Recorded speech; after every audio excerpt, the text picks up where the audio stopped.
Kalakoy ko'y aking totoo sa aking paningin. Uy, par. Uy, bakit par? Tawag ka doon ni Bossing.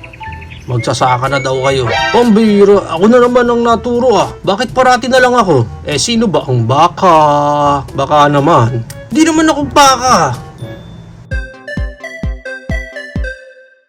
And here's the toy that we're going to review for today. This is the Power Rangers Lightning Collection Mighty Minotaur. And as you can see, ganito klaseng packaging meron siya sa harap. Kita na natin yung product shot natin dyan. And at the back, more obligatory product shot. And yung mga kasama niya accessories sa loob. At the side, si Minotaur, 30 Power Rangers. On the other side, 30 Power Rangers. On top, Power Rangers Lightning Collection. And at the bottom, barcode and stuff. And pag na-unbox natin siya, naka-cardboard pa siya dito. And meron lang tayo dito, I think love letter lang from Hasbro. And naka-paper pa yung mga contents natin. And this one, naka-ties pa siya. Tingnan natin yan. Now, let's unpaper yung mga contents natin. One, I think dito yung ating pinaka-accessories.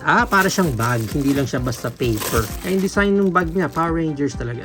Ito na yung mga kasama niya sa loob. First, we have here yung pinaka-shield niya. Ganda, weathered na rin. Although, mga paints lang yung weathered niya. And wala nang weathering sa ibang part nung shield niya. Maganda yung mga spikes ha. Pero, yung mga spikes niya medyo matigas ha. O yan, nakakatusok itong mga spikes niya na to. Parang for me lang ha. Kulang pa sa pagka-softness. Itong mga spikes na to. Medyo masakit pa yan pag nakatusok. Anyway, sa likod, andito yung pinaka-handle niya. Yan, yung handles. Good, good. Parang shell ng Ninja Turtles. Sino kaninong shell kaya to? Next is yung kanyang mace. Ito yung weapon niya. Ang ganda. Parang sarap i-paint. Para mas maging alive yung pinaka-mace natin dito. Pero ang ganda oh. Daming spikes. Pero may brown naman doon sa handle niya. Next is yung kanyang lightning effect. Itong lightning effect niya, super soft rubber and transparent. Parang teal color. Next, we have here yung mga alt hands naman niya. Meron siya ditong parang open palm sa left hand. Right hand is closed fist. Yung mga itsura niyan ay ganyan ang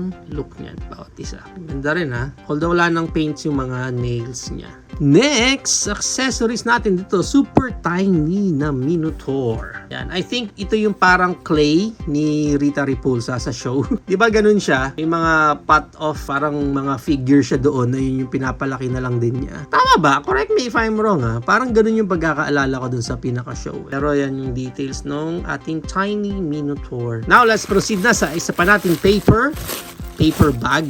Kasi nga, parang siyang bag talaga. And nandito na yung ating main figure na si Minotaur. Check natin yung pinaka-details niya. Yan. Ang ganda din, ang ganda din. Okay, sa side, sa likod. Okay, oh. Ang ganda. Ang ganda ng mga textures niya. Ilalim. Okay, close up.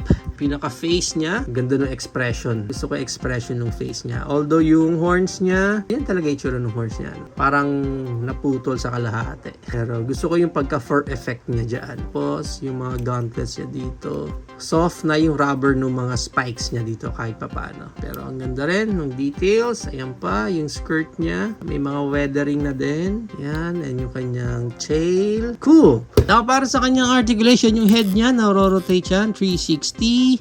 May look up na ganyan. Good. And look down na ganyan.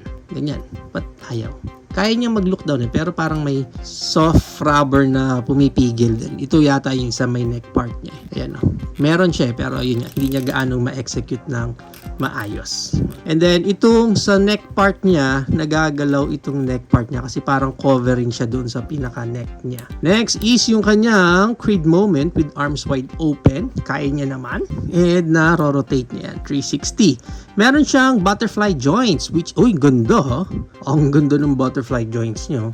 Oh, nice. Gusto ko yon. Ang astig nun. Diba? Power G. Meron siya dyan. Okay na. Ganda. Next is bicep na rotate and yung kanyang elbow bent, double jointed yung elbow niya. Yan yung pinaka-fold and next niyan, sa kamay niya na rotate yan and wala nang up and down na pinaka-kamay. And sa hands may down pa na ganyan. Pwede pang ma-down yung kamay. Humaharang lang yung parang pinaka-gauntlet niya. Ay! So, up and down. Pag ganyan yung kamay niya. Next niyan is dito na sa kanyang abs na pwede siyang mag-up crunch ng ganyan. Yan. Pwede siyang mag-final countdown ng ganyan.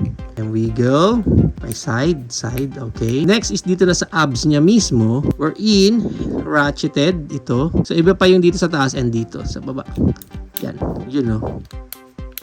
Okay, may mga click kayong maririnig dyan sa articulation niya dyan. Wala na siyang any waist rotation sa baba.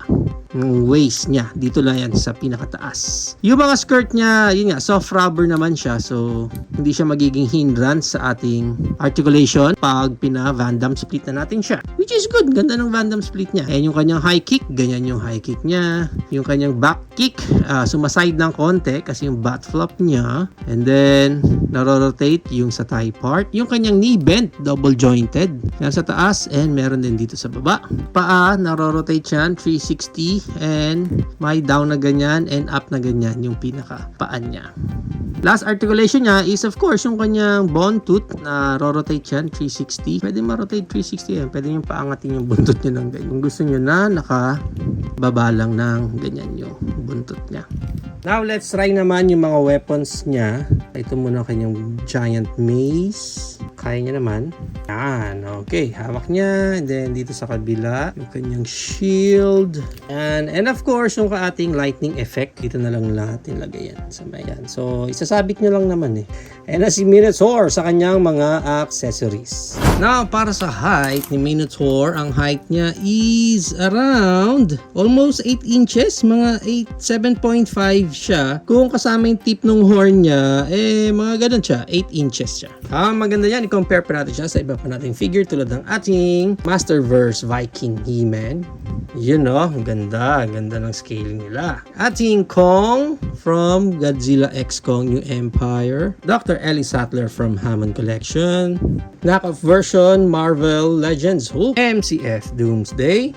And Optimus Prime from Yolo Park AMK series. So yan ang ating height comparison. If you're planning to avail this Minotaur Lightning Collection, ang SRP niya is 2,799. But depende na lang again yan kung saan kayo makakakuha ng copy ninyo or makakakuha kayo tulad ko ng naka-sale na rin siya. And there you have it now guys. Yun na ang ating Power Rangers Lightning Collections Mighty Minotaur.